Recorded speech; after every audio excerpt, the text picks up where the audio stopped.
panalo na, natalo pa, nasayang ang score ni kababayan Jordan Clarkson na 37 points. Pira na, naging bato pa.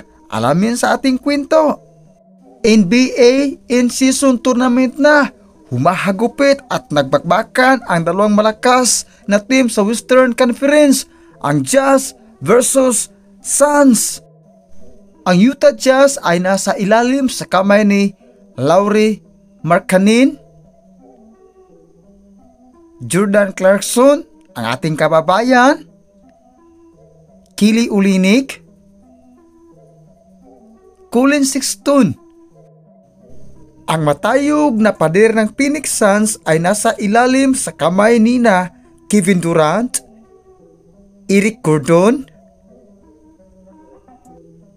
Joseph Nurkic, Devin Booker.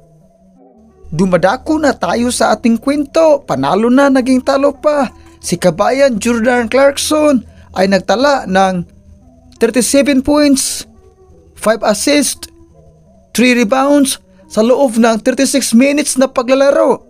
At ang kaniyang kasama ay si Lauri Markkanen, mayroong 40 minutes na paglalaro, 2 rebounds, 0 assists, 21 points. Si John Collins ay nakapagtala ng 15 points, 1 assist, 40 rebounds sa loob ng 35 minutes at double figure na siya. Pero ang ating katanungan, pira na, naging bato pa. Hindi nila kaya na durugin ang kapangyarihan ni Kevin Durant. Walang makapagpigil ni Kevin Durant kahit alien pa na nasa kanyang harapan, kaya niyang durugin at sagasaan.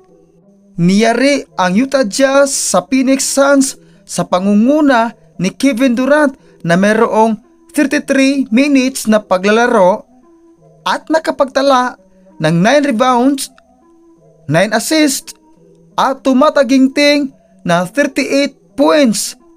Dahil dito, ang panalo ng Utah Jazz ay naging talo o sa ibang kasabihan, pira na, naging bato pa.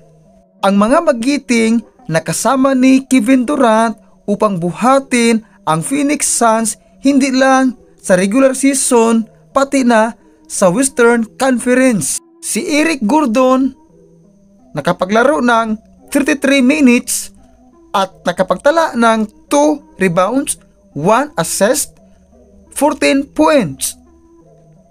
Joseph Nurkic mayroong 23 minutes na paglalaro, 7 rebounds, 4 assists at mayroong 15 points. Devin Booker ay mayroong 32 minutes na paglalaro at nakapagtala ng 4 rebounds, 15 assists, tumataginting na 24 points. Malamang ito ang naging dahilan upang ang Jazz ay natalo. First quarter, nakapagtala ang Jazz ng 38 points, Phoenix Suns 41 points. Second quarter, Utah Jazz nakapagtala ng 37 points, samantala ang Phoenix Suns ay 34 points. Third quarter, Utah Jazz nakapagtala ng 24 points, Phoenix Suns 27 points.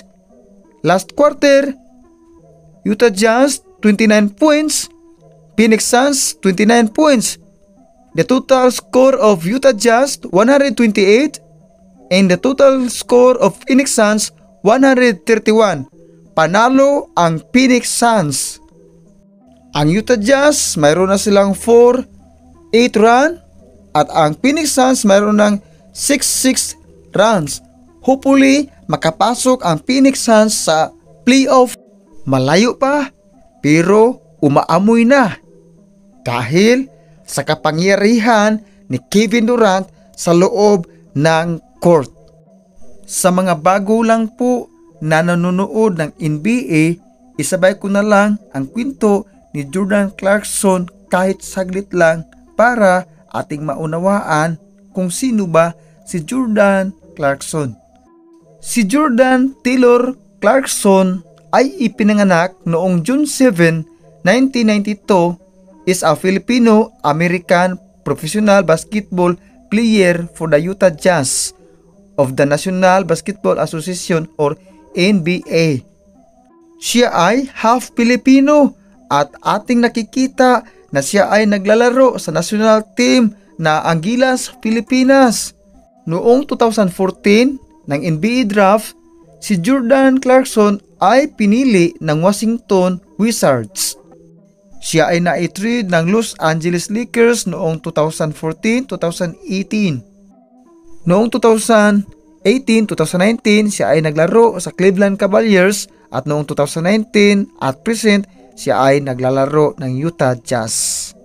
Ang kanyang award, NBA 6th Month of the Year 2021, NBA All-Rookie First Team 2015. At sa uulitin, si Jordan Clarkson ay isang Filipino-American player. Siya ay may dugong Pinoy at mapagmahal sa kapwa Pilipino. Hopefully na si Kabayan Kai Sotto ay makapasok ng NBA dahil siya ay isang pure-blooded Pinoy. At sa ngayon, undrafted player na siya.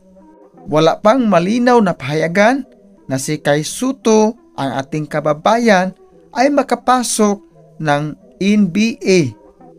Maraming salamat sa panunood. Pwede po bang humingi kahit isang subscribe na lang sa ating YouTube channel para suporta na lang sa ating ina-upload na video. Kung mayroon akong pagkakamali sa kwento ni Kai Sotto, Jordan Clarkson, Kevin Durant, paki-comment na lang po sa ating comment section. Thank you for watching. See you next mga ka-famous.